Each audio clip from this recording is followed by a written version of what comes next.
reason change feels terrifying isn't because everything might fall apart, but because you don't fully trust yourself to handle it.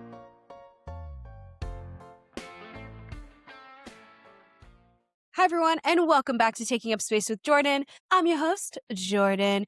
If you're new here, I'm so happy you found this little corner of the internet where we talk about building your dream life, the boring parts, the brave parts, and the moments where everything feels like it's shifting underneath your feet all the time. And lately, I'll be honest, my life has been shifting to high hell. There have been transitions, uncertainty, big question marks, doors opening and closing, the whole dramatic movie montage. And what's wild is that in other seasons of my life, or in previous seasons of my life, I should say, this kind of change would have sent me straight into survival mode, overthinking, spiraling, trying to control every single outcome that I possibly could. But this time around, I'm feeling calm and clear and grounded. And this isn't because I magically know what's going to happen. I haven't looked in a big crystal ball and seen the answers, but actually because I finally am trusting myself to be the person who will handle it. So today, we're actually going to talk about the relationship between self-trust and change and why self-trust might be the superpower that allows you to navigate almost anything life throws at you. So let's get into it. Before I move on, though, I have been wanting to change the podcast a little bit. And the main reason why I've been wanting to do this is because it has been feeling like there's something missing. And I realized I wanted to go kind of back to the beginning, where a part of, if you've listened since the beginning, I guess, I would do these things that brought me joy or things that felt like kind of like my dream life. And so I'm kind of going to bring that back because there's so much darkness. There's so much negativity in the world. And so I really wanted to start incorporating that joy that I feel throughout my day-to-day life and bring that here. And so for just a minute or a moment, I want you to take a second and just reflect, even if you've had a bad week. And I want to find one moment for where you felt a little bit of joy. I want you to pause and then come back. Because for me, my moment of joy was actually two things that happened this week, and I'm very proud of them. The first was when I got complimented on my book and someone started following me because they were excited for when it comes out. I've been really struggling with talking about my book because one, I want it to be done like right now, and I'm struggling with the timeline. But two, writing has always been a sacred thing for me. And now I'm about to share this precious thing and put it out into the world. And we all know what sometimes happens when you put things out in the world. So that is scary, but it was amazing to get to see someone in the wild be excited for something that came from my brain. Which this is also a good time to plug. I'm going to be looking for beta readers very soon. If you are interested in giving my book some gentle and kind feedback, emphasis on gentle and kind, then you can go ahead and sign up using the link down below or go to my website at www.takingupspacewithjordan.com/author era. From there, you can find a little bit more information and details and kind of what I'm looking for when it comes to a beta reader. My second moment of joy was actually a sad but really good change. I am officially no longer actively in therapy. What that means is that I officially do not have a follow-up meeting with my therapist. I used to meet with my therapist once a week, twice a week, then once every other week, then once a month, and now I have finally graduated and I have been seeing this therapist for 5 years now and finally feel like I'm in a place of self-regulation and self-trust. I still have parts of me that are going to need to be checked in with, and I'm still going to have my bad days. But the greatest thing, though, about therapy is that I can say I dealt with my shit. I dealt with the big things and the little things. And I know now that I still have that person in my corner if I need to go back to her. But if you needed a sign that it's time for some therapy, look at me now. I am a glowing 5-star review for therapy because therapy helped me realize a lot of things about myself. And one of those things was our topic today, that if I trust myself, I can navigate the ever-changing world around me. And OMG, since you brought up self-trust, let's start talking about it. So self-trust is the foundational belief in your ability to handle life's challenges. It's about making decisions and honoring commitments to yourself. And it can sound nerve-wracking and huge. And the reason why is because it is. Self-trust comes from daily habits and rituals that are about building that relationship with yourself. You can't take a magic pill for self-trust. You can't just do one journal entry and that's it. It's not a weekly thing. It is an everyday commitment. It's you following through on the small commitments. It's you listening to that inner voice. It's embracing feeling uncomfortable. And the biggest thing of all, it's taking responsibility. Now, this is a huge concept. Self-trust in itself, I feel like could be a college lecture on because it's not built overnight. It's not a small thing. It takes that consistent practice and patience with yourself. But here's what I've learned. When you develop self-trust, change stops feeling like a threat and it actually starts to feel more like an opportunity. And that's a huge mindset shift that has to happen because you're no longer asking, what if everything falls apart? You're starting to ask, okay, and if it does, do I trust myself to figure it out? Do you hear the shift that starts to happen? It's not everything's falling apart and I have no idea what to do. It's everything's falling apart, but I trust myself to figure it out.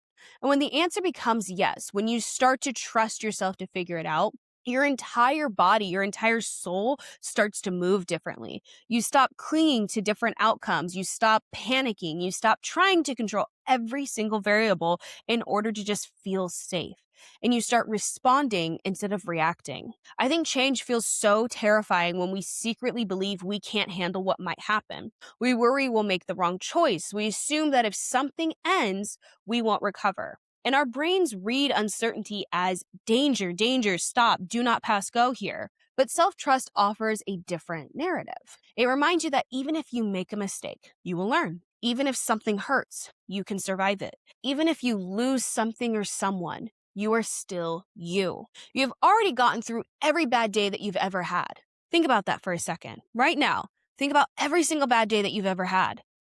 And look at you today. That is evidence, and that evidence matters. When I look back at how I used to handle change, I almost want to hug that version of me. She was exhausted. She was constantly spiraling, over planning, trying to predict the future like she could somehow outsmart the pain.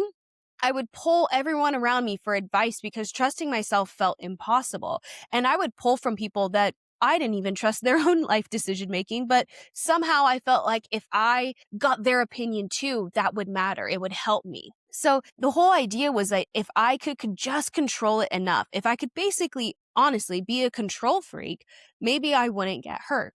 But control is a false sense of safety. What actually makes you safe is the relationship you have with yourself. And I specifically wanted to talk about self-trust because I was just talking with Bestie this week about how so many of us, specifically talking about women, hide so much of ourselves and our pain from everyone because we are taught that if we make a mistake or if we do the wrong thing or present in the wrong manner, that we will be ostracized. And I don't want to keep my mistakes a secret anymore. I don't want to pretend like I have it all figured out when in fact I don't.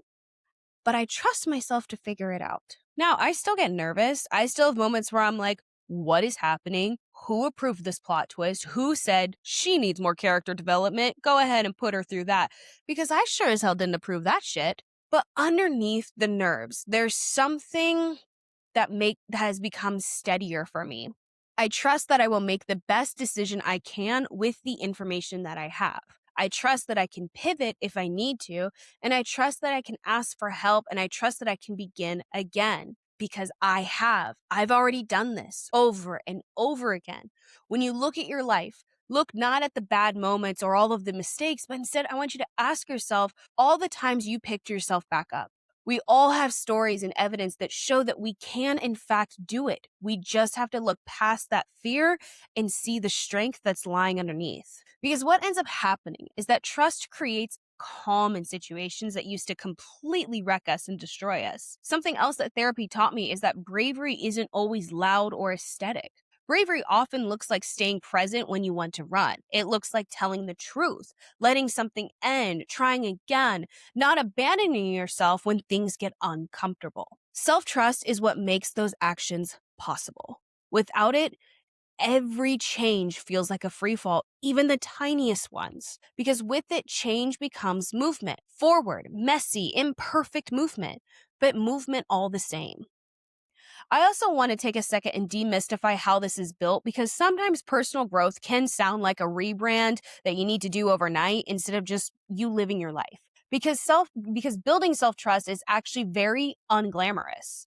It's keeping promises to yourself. It's resting when you said you would. It's having the hard conversations. It's applying for that job. It's not texting that person. It's going to therapy, forgiving yourself, waking up the next day and doing it again and again and again. It's those tiny moments repeated consistently, creating someone who can actually hold a bigger life. And that's not glamorous. That's hard. It's hard work. And you're not going to see the results the next day or even the next or the next or the next. You know when you're going to see the results? The next time a big shift happens. The next time when you feel like you would have free falled at one point, but now you find yourself steadying yourself. And here's the final truth. Your life is changing right now. Every day, there is always going to be a change. There is always an opportunity to see a new version of something in your life. New levels of love, responsibility, visibility, opportunity. They require a woman who trusts herself. Of course, it's going to be uncomfortable. Growth is not always pleasant or pretty. In fact, I think majority of the time, it isn't. I know someone listening right in the middle of it. They're in the thick of their change. Maybe something is ending. Maybe you're between jobs. Maybe relationships are shifting. Maybe your dreams are expanding faster than your confidence. I want you to hear me when I say you are not behind. You are not failing. What you're doing is becoming the version of yourself that you're proud to be. And you can trust the person that you are turning into. If I could lead you with anything, it's this. Your power is not in controlling change. Your power is in knowing you can handle whatever comes next. Once you know that, you move through the world so much differently, so much more confidently. You take chances, you release what isn't aligned with you. You stop gripping so tightly onto people who don't really care for you. You start living, and that is where your dream life begins. So the change you're walking through right now, it's not here to ruin you, I promise. It's here to introduce you to the next version of yourself. And that version is stronger, is clearer, and more ready than you know. Thank you so much for tuning in this week. I hope that whatever change that you are avoiding, feeling conflicted about, this episode helped give you some clarity. Wherever you are in the world, keep dreaming, keep trying, keep showing up for yourself, and do it loudly and do it proudly. And I'll see you next week. Kisses!